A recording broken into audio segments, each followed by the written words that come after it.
Hello and welcome back to the channel, and these are our post-match thoughts on Brentford's loss to Fulham. So, do you want to get us started? Yeah, I don't really know where to even start.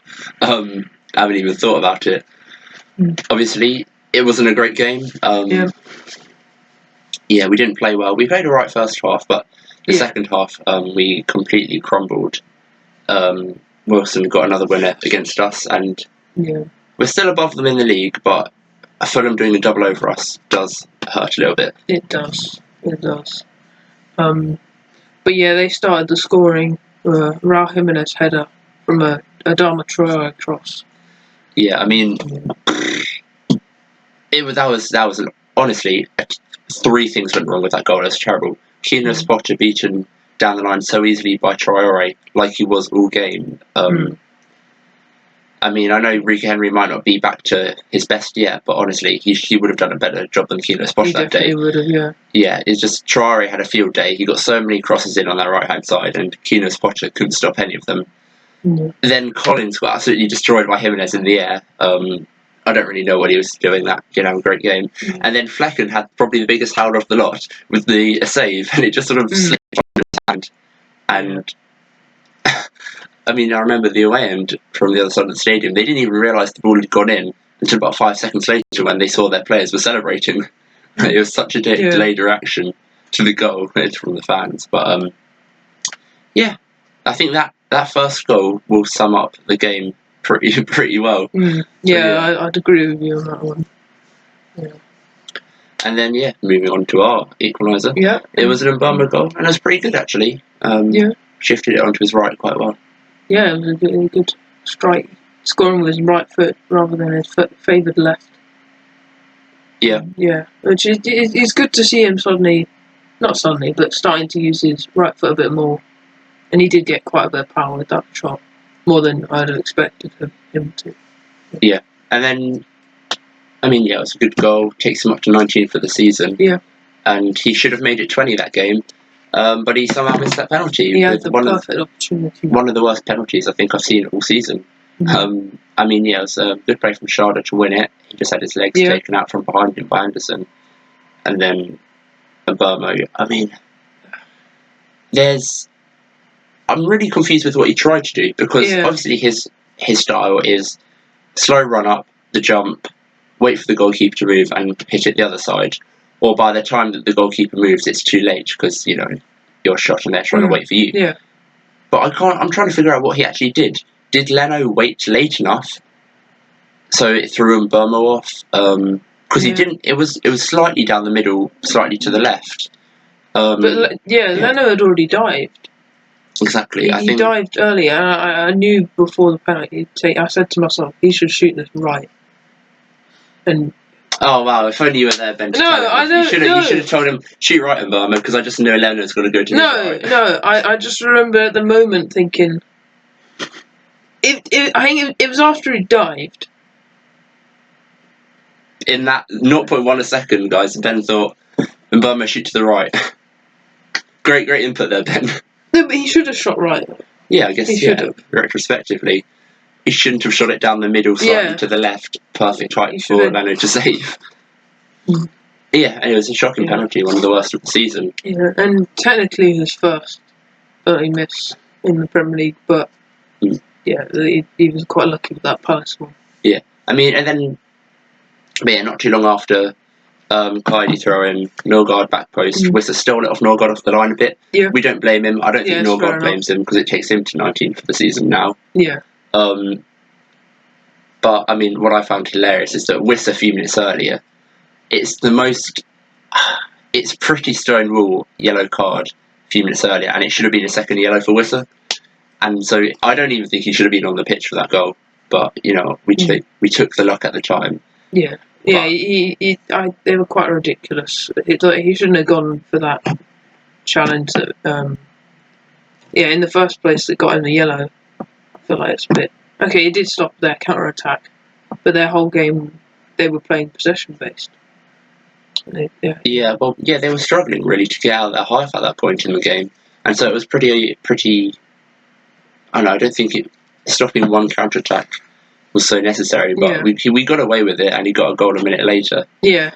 But yeah, I mean that ended the first half, and us looking pretty good. Yeah, we played pretty great. well, apart from that Flecken mistake. Yeah. Well, Keenan Potter, then Collins, then Flecken mistake in a chain. Yeah, the defensive mistake. But yeah, I mean, taking us into the second half, we started all right. Yeah.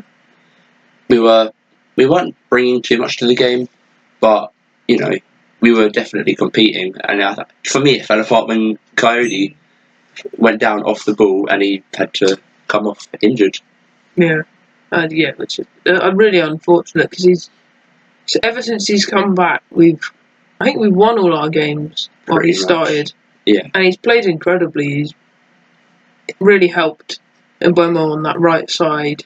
He's been great defensively, and he's created a few chances himself as well.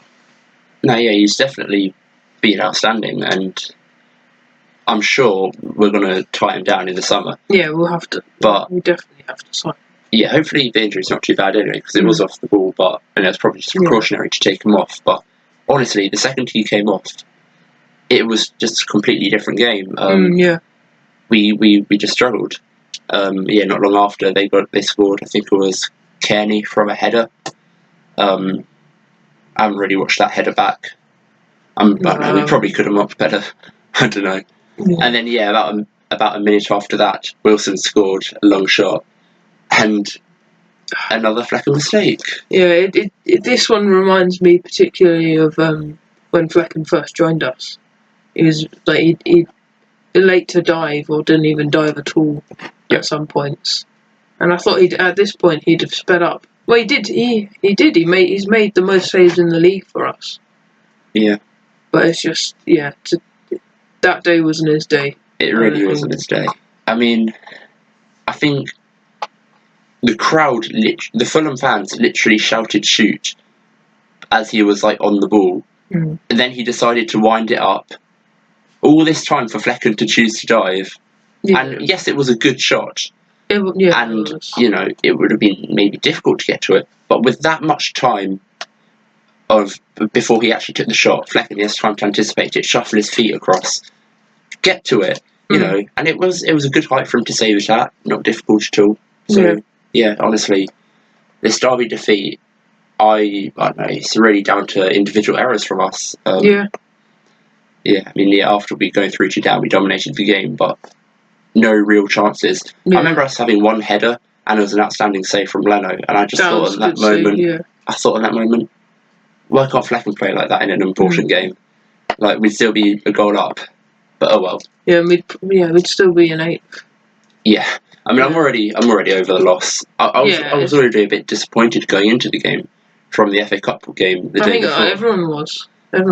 But I mean, it's still really possible for us for 8th to get Europe. It requires Chelsea to finish 6th, which and also win the final and win the UCL, so the conference.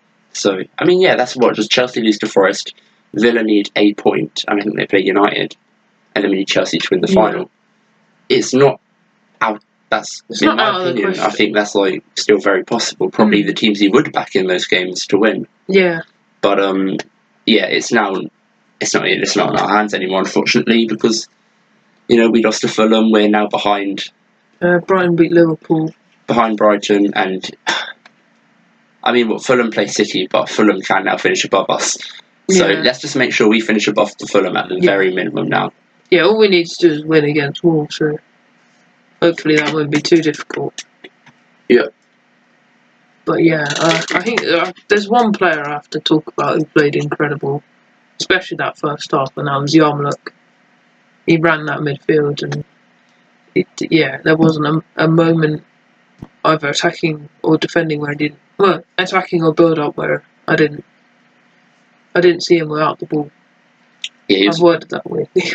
He was really good that day. I mean, he's been really good for the last few weeks now, and a lot of fans are catching on.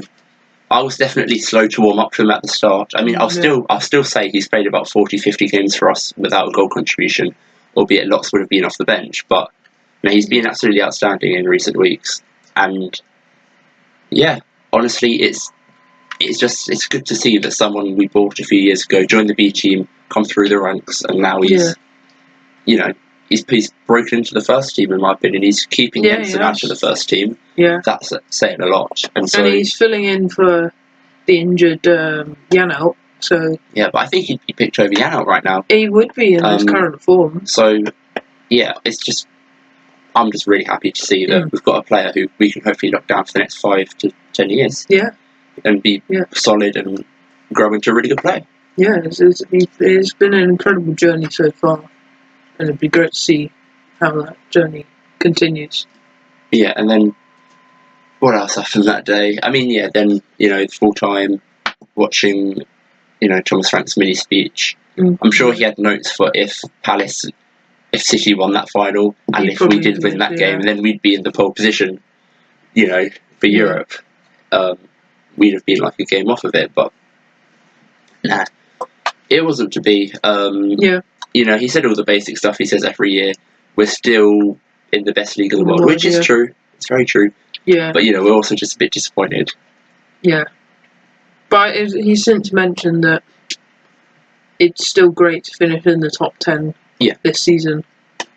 Definitely. It's a great achievement, the 5 seasons we've had in the Premier League so far.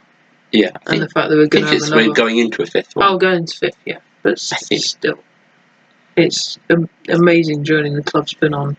Yeah. And the fact that we're still in the Premier League fighting in the top half of the table is brilliant. I mean, at the end of the day, 14, 15 years ago we were in League 2. Yeah. About 10, 11 years ago we were in League 1. We can't, Yeah. In our lifetimes, it's been pretty good. Yes, albeit, even in our lifetimes, we've lost about 2 or 3 playoff campaigns. Yeah. Maybe even 4.